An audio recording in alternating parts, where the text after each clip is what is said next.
Hi, welcome to the Autoimmune Dietitian YouTube channel. My name is Annie. I'm a registered dietitian and I work with people struggling with autoimmune diseases.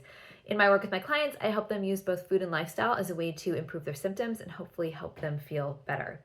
So while diet habits are really important for autoimmune disease healing, many of us tend to neglect the other key habits that support a holistic healing journey. One of those key habits is sleep.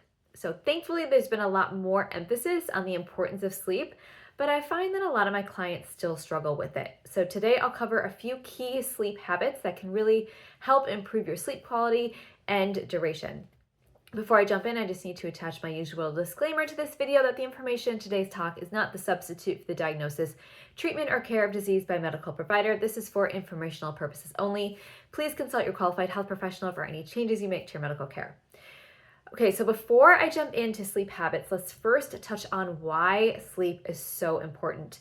First of all, sleep helps regulate the immune system. When we sleep, we release cytokines that help regulate inflammation, and inflammation is what we are trying to control when we have an autoimmune disease.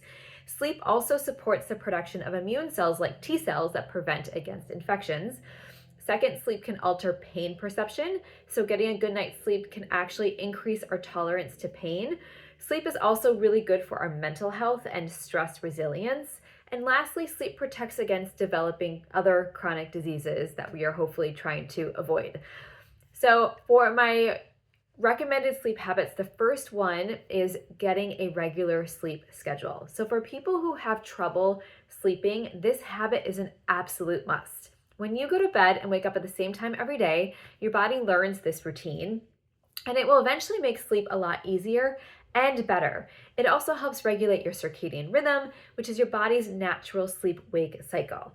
The struggle here is the difference between weekdays and weekends. If you are someone who loves to sleep in but can't do that because of your working hours, then every weekend you are disrupting your circadian rhythm and affecting your overall sleep quality. Gradually shifting your sleep schedule earlier on the weekends to much better match your weekday sleep schedule can be really effective. The second sleep habit I recommend is unwind time. So I never really realized the importance of wind down time before sleep until I actually started doing it.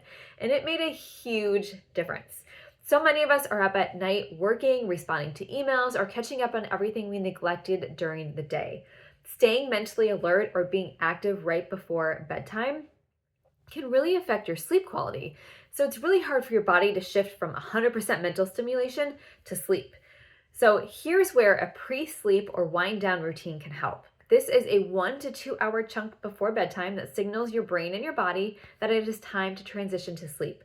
Cortisol is at its lowest level around 1 to 2 hours before bedtime, while melatonin, your sleep hormone, starts ramping up. So when you take the time to relax and start shutting down your very active brain activity, it can really help you fall asleep faster and more deeply. This routine can be something as simple as stopping work 1 to 2 hours before bedtime, dimming the lights, and then doing something that feels relaxing like watching TV or reading a book. The third sleep habit is make your bedroom conducive to sleep. So one of the top reasons why people don't sleep well is that their bedroom is not set up for optimal sleep. The two key things to implement in your bedroom are 1, complete darkness, and 2, a cool temperature. Even a small amount of light can affect your sleep and inflammation levels. In a small study, they found that minimal light exposure at about 100 luxes, which is about the brightness of like a very dim room or like a nightlight, it caused insulin resistance to increase in healthy people who otherwise had no issues with blood glucose control. And if you've listened to me in the past, you know that any sort of insulin resistance can impact inflammation and actually increase it. So that is one way that inflammation can increase in your body. And if we don't want that, we want to make sure that our room is as dark as possible. Temperature can also affect your sleep quality. So sleeping in a room that is too hot can impact your REM cycles, which is a cycle that helps with memory consolidation, emotional regulation, and also brain development. Sleeping too cold can put extra pressure on our cardiovascular system to keep us warm. So the ideal temperature that you need for sleep is somewhere between 60 to 67 degrees Fahrenheit.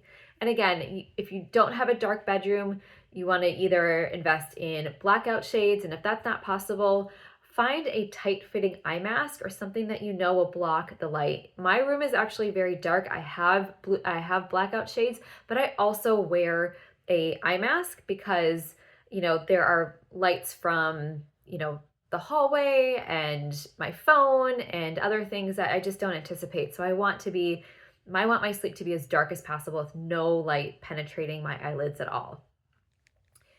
The next sleep habit is what I call dark at night and light in the morning. So this has to do with light exposure. Light is a very powerful tool for regulating our circadian rhythm, and getting natural sunlight first thing in the morning helps wake the body up.